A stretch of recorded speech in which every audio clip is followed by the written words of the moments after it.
أيها الناس، إن من أعظم ما يعطاه المؤمن حسن الظن بالله جل وعلا.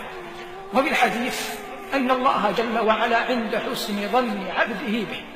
هذا النبي المكلوم فقد 3 من أبنائه عبر 40 عاما، كل شيء فيه تغير، صحته، دودب ظهره، عميت عيناه، لكن الذي لم يتغير فيه حسن ظنه برب العالمين جل شأنه. ومتى أحسن العبد ظنه بربه فرج الله جل وعلا عنه. قال الإمام الذهبي رحمه الله في ترجمة أبي مسلم الخولاني رحمه الله أن أبا مسلم هذا، وكان من الصالحين العباد، اشتكت إليه زوجته الفقر الذي هو فيه، وأنه لا دقيق تصنع منه خبزا. قال لها: هل في البيت مال؟ قالت: دينار واحد. قال: أعطني إياه أشتري لكم به دقيقا. وخرج إلى السوق ليشتري بهذا الدينار دقيقا. لما وصل إلى السوق قبل أن يشتري الدقيق جاءه رجل سائل عليه المسكنة ظاهرة بادية، فأعطى أبو مسلم السائل الدينار، ولم يبق في يديه شيء، لم يبق في يديه إلا الكيس الذي خرج به من بيته ليشتري ويضع فيه الدقيق.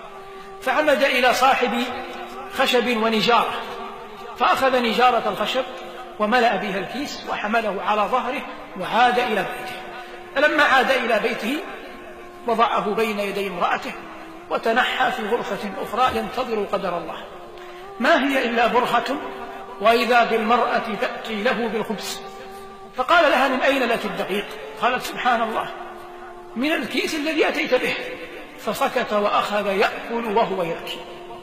فالله جل وعلا قادر على كل شيء، ولا ندعو بهذا إلى أن يقعد الإنسان في بيته أو يتبع طرائق غير محمودة، لكننا نقول إن حسن الظن بالله جل وعلا من أعظم العبادات وأجل الطاعات، وبه ساد من ساد من الأنبياء والمرسلين وأتباعهم من أولياء الله المتقين.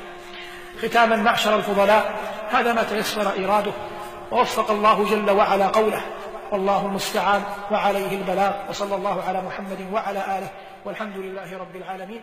صلى الله على محمد وعلى آله.